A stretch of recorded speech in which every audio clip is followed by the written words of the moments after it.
Hell yeah.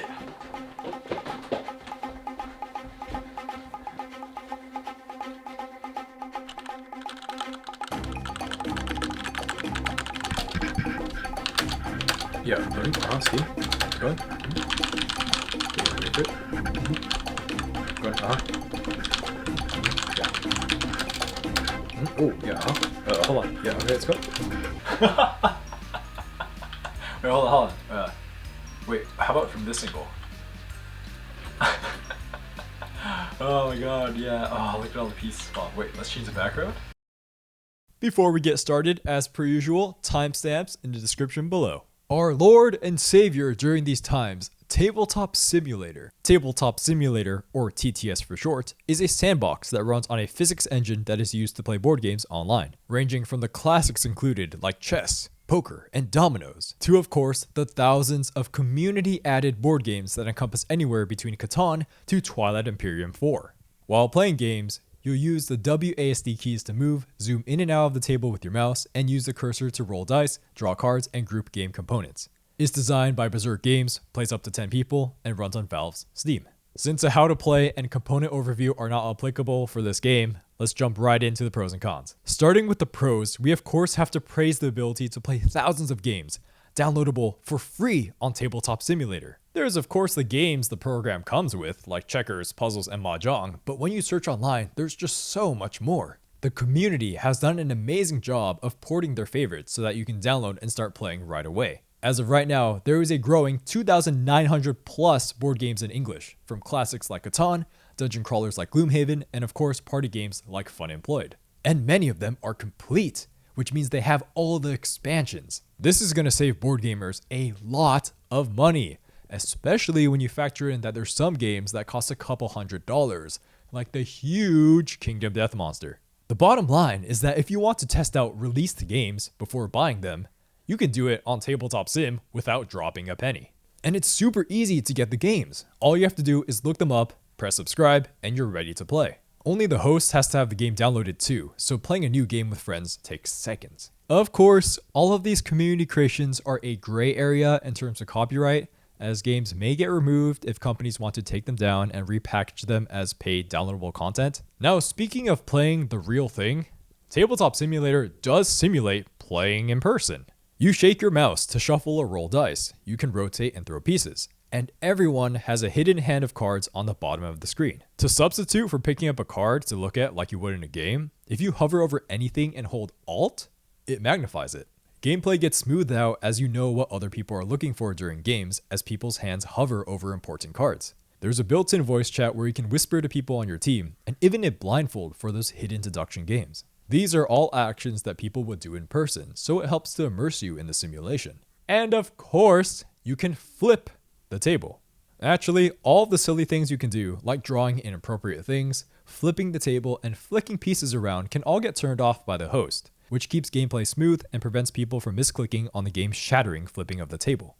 If someone really does flip the table, there's a convenient backwards and forward button for the host to click. Having the host have command of the room's controls really do help keep gameplay smooth. More convenience comes in with spawning in components that you need at any time. If there's a missing component or a house rule you want to implement, you can put in extra tokens and dice. You can even spawn in a tablet and browse the web to show your buddies while playing a game. And while this is not a component per se, the ability to ping on the board is also nice to direct attention. Once spawned in, you can change the size and color of the objects too to fit your needs. You got a component need?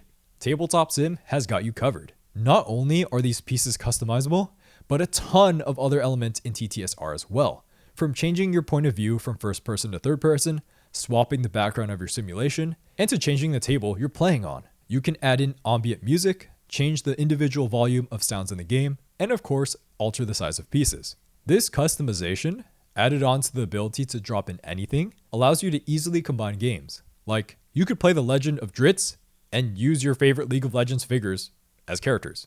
Those familiar with console commands can also type into the chat for even further menu options and customization. The customization comes in handy to satisfy any creative sparks you may have during gameplay. Okay, so when actually loading up the game, the user interface is very intuitive. The menus are very simple and clearly labeled, getting you from launching the game to actually playing really fast. It's easy to invite your friends to games by just pressing the plus button next to usernames, and everything you need while playing is at the top of the screen. To interact with objects, you can just right-click them, and a bunch of options come up. So newcomers tend to not get too confused when loading into a game, as well as the basic controls. Tabletop Sim will actually do some features faster than in real life. It's a digital medium, so setup and takedown aren't in question here. But during the game, common functions like shuffling, searching decks, dealing, and even selecting multiple pieces to move them around can really speed up parts of play. If you need a copy of a piece for whatever reason, you can just copy and paste it. We also previously talked about the back button, and we love to bring it up again, because the ability to just reverse game states at the click of a button is amazing. The automation to do these typically tedious actions just saves so much time over the course of a game, especially in any game with lots of shuffling or searching through decks. Tabletop Simulator also comes with an RPG toolkit, with included tile sets, furniture, and animated figurines. The Game Master has full control of the table, and you can easily port in highly detailed maps. So if you're into RPGs like D&D, there's always the option to pursue for free and save money on maps and minis. Another thing included is a modding toolkit to add in games, and this can even help you test out some prototype you may want to eventually publish. Everything you need to start modding once you have your files scanned is in the Tabletop Sim folder, and your creation can be uploaded privately or publicly to Steam Workshop. Plus, auto-shuffling cards while playtesting is a godsend. Whether you want to upload your favorite house rule card or are launching the next great big hit on Kickstarter, Tabletop Sim is a great option. Now onto some more logistical stuff. Tabletop Sim doesn't require good hardware and will run on basically anything. So if you have a laptop, don't worry about seeing all the 3D models. The game will downscale its resolution to run smoothly. We also love the choice for Tabletop Sim to be provided on Steam, which is not only the most popular program to play computer games online, but constantly has sales. There's a huge sale for every season of the year, meaning that Tabletop Sim goes on sale for $10 at least 4 times a year. One last thing, Tabletop Sim does have VR compatibility, but we can't really test that here at Shelfside. But it's still cool that they have it. Now let's go to the cons. First, we have to start with usability. There's a handy control configuration that exists in the game that helps newcomers, but is only findable through a shortcut that is explained at the end of the tutorial. To help with this, we wish that it was built into the menu at the top or have a way to toggle it off and on for newcomers. As it stands right now, newcomers will have to be patient about learning more nuanced controls while they try to remember what each key besides WASD does. Also, during gameplay, while it is nice to see everyone's cursor to see what they're looking at, we wish that we could adjust their hand size to be bigger for more clarity. While this muddiness of information doesn't hold back the game too hard, some simple tweaks could go a long way in making each board game session smoother. Now for the tutorial. While we do like the efficiency of it, it doesn't cover as much as we would like. So things like joining rooms or choosing colors and teams are confusing at first. Plus, the button on the main menu is rather small and the symbol doesn't lend itself into the thought that it's a tutorial, since it's a light bulb. If this was bigger without being too visually imposing, that would encourage players to play it after dismissing it the first time around. So during gameplay, there is an autosave feature, but we found that its autosave is not as frequent as we would like. What ends up happening is that if your online game crashes, which happens more often than not during quarantine, you'll find your reloaded game state losing a couple of rounds, which can set you back a couple of minutes as you try to re-engineer your group's turns. What makes this worse is that by default, there's only one save file slot. So if you try any other game in between game saves, including the tutorial, remember that your one and only save file slot will be overridden. You can add additional save slots, but they're not there by default, and the game only autosaves to the original slot. The autosaves should at least be more frequent from the get-go, and with a way to modify the intervals if needed to prevent these annoyances if the game crashes. We suspect the frequency could be changed through the console, but that's not accessible at all. We also did notice that if the mod forgets to disable the ability to unlock items during gameplay, certain side objects like smaller tables can fall, along with the player's hand and player board. To prevent this, the game could either automatically lock permissions for guests until the mod changes that, or remind the mod to lock guest permissions right when they join. As it stands right now, if someone misclicks during gameplay, they can notice stuff in front of them disappear, and then reappear in the middle of the table as it respawns. Recommender score time! Here at Shelfside, we rate things a little bit differently because there's 2 people running the channel.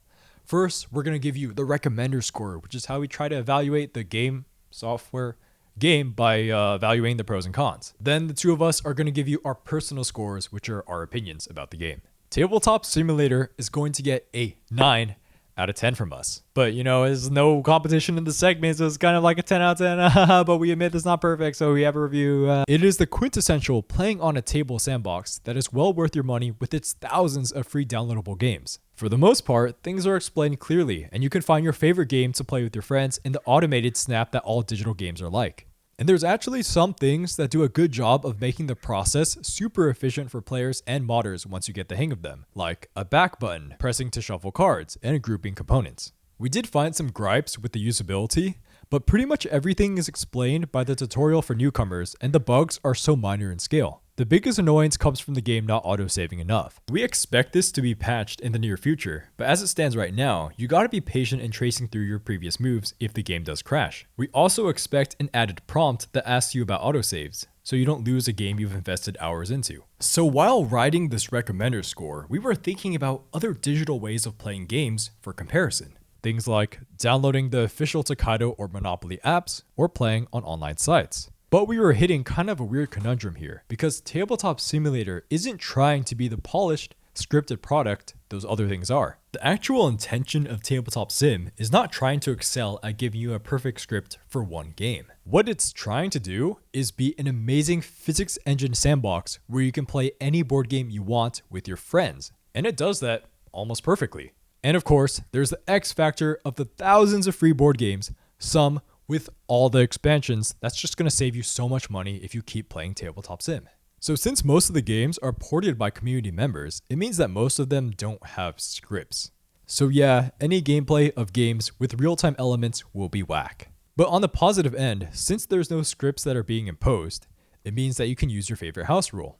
Some of the human elements of playing a board game start to come in, like when people are hesitant to play their cards and you can see their cursor moving back and forth. It's also awesome for game flow to know that someone's cursor is on a card and that they're reading the same card you are. Another tricky thing that comes with these community creations is the process of learning a new game. Mod creators don't typically have a tutorial for their games, and some games don't have a rulebook built in or are tricky to find. So in those cases, you may have to ask your friends to download a PDF of the game you're playing beforehand in case the need arise. Those looking for a built-in competitive online experience will have to look elsewhere. You can look through forums to pre-arrange games, but if you just want to hop in a competitive match right away, you're better off going to Board Game Arena, or I don't know how to say that, which are both scripted and have thriving competitive communities with a ranking system. If you look around the Tabletop Simulator available rooms, you'll see that most of them are locked. The ones that are unlocked are probably people who forgot to lock it and will just ban you if you try to join. What ends up happening with Tabletop Simulator is that rooms are mostly the product of planning either with people on forums or friends.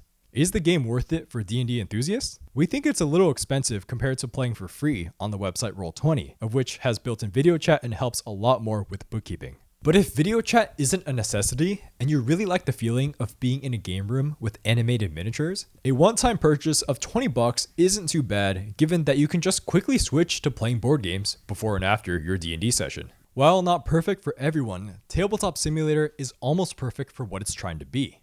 A simulation of being in a room with your friends playing board games. If you're comfortable moving around with WASD and zooming with the mouse wheel, all the while using your mouse to drag pieces and cards to their precise location, Tabletop Simulator is an amazing option for getting your board game fix. And by board game fix, we mean that you can play thousands of games for free.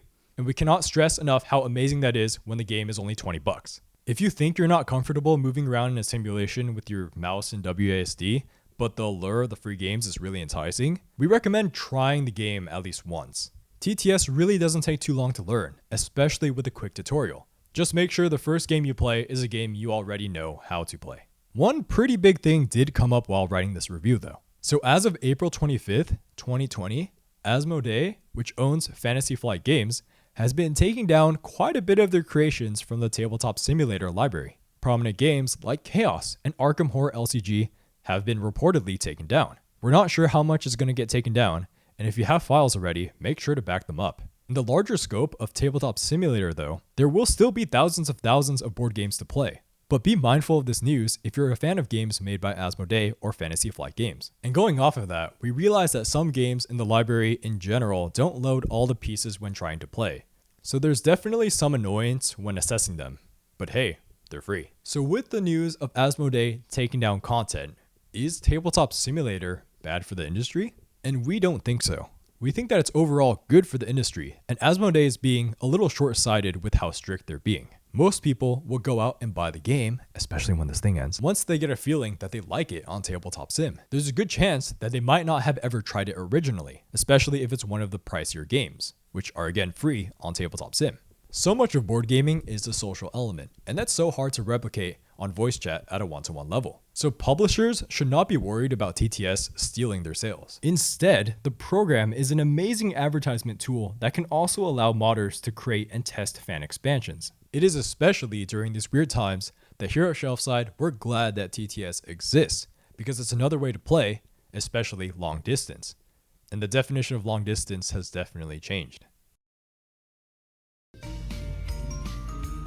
Ding, ding, ding, ding. Okay, yeah. All right, yeah. That's like always stuck in my head whenever I play. My personal score for Tabletop Simulator is going to be a 6 out of 10. I think it's better than just okay. So during this quarantine, I found another way of playing board games online, which is called Board Game Arena. And that is my comparison for this personal score. Board Game Arena is free to play in your browser, has great scripting, but it doesn't have as big as a library as Tabletop Sim. So because of my experience with Board Game Arena, I just get so frustrated with the lack of scripts in Tabletop Sim. But then again, as we've covered in this review, that's not really the sandbox's fault, and it's actually such a blessing that we have so many games to play for free. But in practice, what ends up happening while zooming in and out during gameplay is that I'm thinking about how much time I could be saving playing on Board Game Arena. But when going to Board Game Arena, it doesn't have all the games, so I inevitably just end up going back to Tabletop Simulator. Okay, so going back to the lack of scripts, when the lack of them gets combined with weird modding decisions, the games get really funky with sizing and general layout clarity, and so even friends who are comfortable with computers have problems during gameplay. This again has nothing to do with the developers of Tabletop Sim, but to poor modding decisions. Even somewhat medium weight games like Lords of Waterdeep get ruined halfway through because one of the hundreds of pieces disappear. It's not even here. I just want my card back. Yeah, I don't know the freaking name. We could just pretend you have it.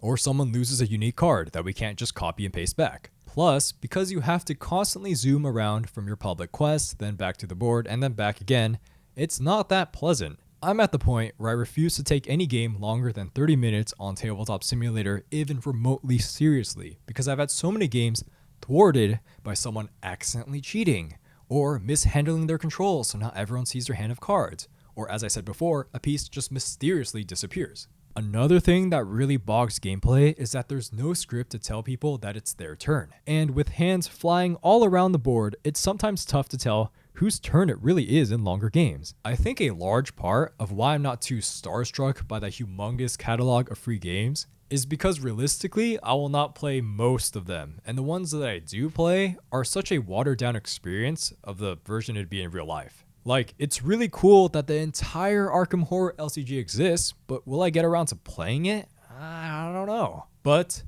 value, value, value.